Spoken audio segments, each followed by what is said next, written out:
Brought you by UTL solar 78,000కు subsidy పొందండి. సబ్సిడీతో UTL on grid solar system ను ఇన్స్టాల్ చేసుకోండి. Moving on, Visakha RK beach లో నేవీ ఆపరేషనల్ డెమో కొనసాగుతోంది. కార్యక్రమానికి AP CM Chandrababu, supreme court chief justice, speaker, హోంమంత్రితో పాటు పలువురు ముఖ్య అతిథులుగా హాజరయ్యారు. ఆ ప్రోగ్రాంలో ఏపీ సీఎం మాట్లాడుతున్నారు. లైవ్ లో చూద్దాం. ఆర్థికంగా మనం ముందుకు పోవడం కూడా అంతే ముఖ్యం. అలాంటి ఆర్థికంగా ముందుకు పోవడం కోసం నేవీ పెద్ద ఎత్తున పనిచేస్తున్నారు. ఈరోజు మనం అందరం కూడా ఈరోజు ఈస్టర్న్ కోస్ట్లో చూస్తే అనేక పోర్ట్లు ఉన్నాయి, ఎక్స్పోర్ట్స్ ఉంటాయి, ఎకనామిక్ యాక్టివిటీ ఉంటుంది. దీన్ని పరిరక్షించే బాధ్యత వీళ్ళు తీసుకోవడం చాలా సంతోషం అని చెప్పి కూడా నేను మీకు తెలియజేస్తున్నా. అలాంటి ఈస్టర్న్ నేవల్ మన దగ్గర ఉండడం మన అందరి అదృష్టంగా భావిస్తున్నాను. విశాఖపట్నాన్ని చూస్తున్నాను. నేను ఎన్నిసార్లు విశాఖపట్నానికి వచ్చినప్పుడంతా మీ అభిమానం చూస్తున్నా. మీరు చూపించే అభిమానం నా జీవితంలో ఎప్పుడూ మరిచిపోలేనని చెప్పి మరొక్కసారి విశాఖపట్నం ప్రజలందరూ కూడా విజ్ఞప్తి చేస్తున్నారు. విశాఖ అంటేనే ఒక ప్రశాంతత, విశాఖ ప్రజలంటేనే ఒక మంచితనం, నీతి, నిజాయితీ, క్రమశిక్షణ మారు పేరు విశాఖపట్నం అని చెప్పి కూడా నేను మీకు తెలియజేస్తున్నా. ముంబై దేశానికి ఏ విధంగా అయితే ఆర్థిక రాజధానం, మన విశాఖపట్నం ఆంధ్రప్రదేశ్ రాష్ట్రానికి ఆర్థిక రాజధాని. రాబోయే రోజుల్లో విశాఖపట్నం ఒక మేటైన నగరంగా తయారవుతుంది. దాంట్లో ఎవ్వరికి అనుమానం అవసరం లేదని చెప్పి కూడా నేను మీకు తెలియజేస్తున్నా. ఒక ఫైనాన్షియల్ క్యాపిటల్గానే కాదు, ఒక నాలెడ్జ్ హబ్గా తయారై టూరిజం క్యాపిటల్గా విశాఖపట్నాన్ని మనం తయారు చేసుకుంటాం. పోర్ట్లు ఉన్నాయి, ఎయిర్పోర్ట్ వస్తూ ఉంది. ఇప్పటికే మీరు చూస్తే విశాఖపట్నంలో అతిపెద్ద పోర్టు విశాఖపట్నం ఉంది. పక్కనే గంగవరం పోర్ట్ ఉంది. ఇంకొక సంవత్సరంలో భోగాపురం ఎయిర్పోర్ట్ వస్తుంది. అదే కాకుండా మెట్రో కూడా ప్రారంభిస్తాం. ఇవన్నీ చేసుకోగలిగితే రాష్ట్రాన్ని ఒక మ్యారిటైమ్ గేట్వేగా తయారు చేయడానికి అన్ని అవకాశాలు ఉన్నాయి. ఈ నెలలోనే మొన్నే మీరు చూస్తే గూగుల్ అయితే డేటా సెంటర్ పెట్టడానికి ముందుకొచ్చి ఒక ఎంఓయూ చేశాం. విశాఖపట్నంలో పెద్ద ఇన్వెస్ట్మెంట్ గూగుల్ పెట్టే పరిస్థితికి వచ్చారు.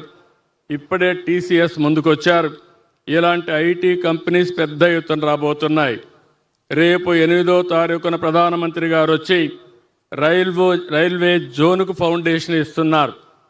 అదే మాదిరిగా విశాఖపట్నంలో గ్రీన్ హైడ్రోజన్కి ఫస్ట్ ప్రాజెక్ట్ ఏదైతే ఎన్టీపీసీ ఆంధ్రప్రదేశ్ గవర్నమెంట్ ద్వారా జెన్కో ఇద్దరు కలిసి జాయింట్ వెంచర్కి ఫౌండేషన్ వేసే పరిస్థితికి వచ్చారు.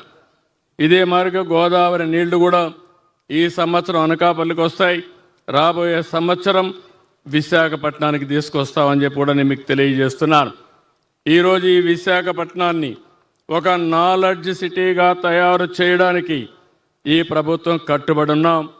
నేను ఒకటే కొండే ప్రతి ఒక్కరికి విజ్ఞప్తి చేస్తున్నా. టెక్నాలజీలో మనం ముందున్నాం. ఆర్టిఫిషియల్ ఇంటెలిజెన్స్ ఉంది, డీప్ టెక్నాలజీ ఉంది. ఒక ఆంటర్ప్రెన్యూర్ తయారు చేయడం తెలుగుదేశం పార్టీ ఎన్డీఏ ప్రభుత్వం యొక్క అభీష్టం అని చెప్పి కూడా నేను మీకు తెలియజేసుకుంటున్నాను. ఈరోజు మనం ఇక్కడ చూసాం, నేవీ విన్యాసాలు చూసాం, ఒక ఇన్స్పిరేషన్ పొందాం. ఇప్పుడు చూస్తే మన నేవీ రిక్రూట్మెంట్ పెడితే విశాఖపట్నం నుంచే ఎక్కువ మంది నేవీలో సెలెక్ట్ అయ్యే పరిస్థితి వస్తున్నారంటే దానికి కారణం వారు చూపించిన ఇన్స్పిరేషన్ అని చెప్పి కూడా నేను మీకు తెలియజేసుకుంటున్నాను. ఇంకొక పక్క ఇక్కడికి వచ్చినప్పుడు నేను చెప్పకపోతే బాగుండదు కాబట్టి తొందరలోనే మెట్రో రైలు వస్తుంది. ఇక్కడ అరకు కాఫీ ప్రపంచవ్యాప్తంగా మనం ప్రమోట్ చేసే పరిస్థితికి వచ్చాం. విశాఖపట్నం స్టీల్ ప్లాంట్ కూడా పరిరక్షించుకుంటున్నాం. అదే సమయంలో విశాఖపట్నంలో అతి పెద్ద ఆకర్షణగా ఉన్న కురుశ్వర సబ్మెరైన్ మ్యూజియం కూడా మనం ఏర్పాటు చేసుకునింది 2002 ఆగస్టులో ఏర్పాటు చేసుకున్నాం.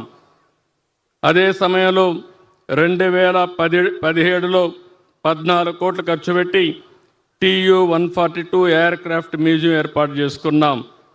ఆ రోజు ఆలోచించాం, INS విరాట్ని యుద్ధ నౌక కూడా ఇక్కడ తీసుకొచ్చి టూరిజాన్ని ప్రమోట్ చేయాలనుకున్నాం. అది మిస్ అయింది. మళ్ళీ అలాంటి అవకాశం వస్తే ఆ అవకాశాన్ని కూడా ఉపయోగించుకుంటామని చెప్పి నేను మీకు తెలియజేసుకుంటున్నాను.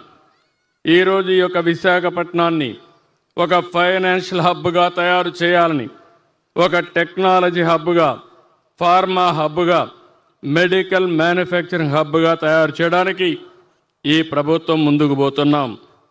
మన ప్రధానమంత్రి గారు వికసిత్ భారత్లో భాగంగా డిఫెన్స్ రంగంలో కూడా మనం అభివృద్ధి సాధించడం కోసం ముందుకు పోయారు. భారతదేశం ఆర్థికంగా దూసుకెళ్లే పరిస్థితి వచ్చింది. దేశం ఆర్థికంగా స్ట్రాంగ్గా ఉంటేనే సరిపోదు, డిఫెన్స్ పరంగా కూడా మనం స్ట్రాంగ్గా ఉండాల్సిన అవసరం ఉంది.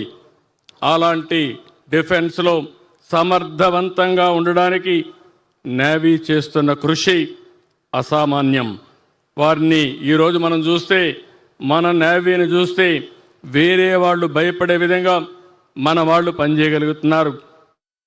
Brought you by UTL solar 78,000కు సబ్సిడీ పొందండి. సబ్సిడీతో UTL on grid solar system ను ఇన్స్టాల్ చేసుకోండి.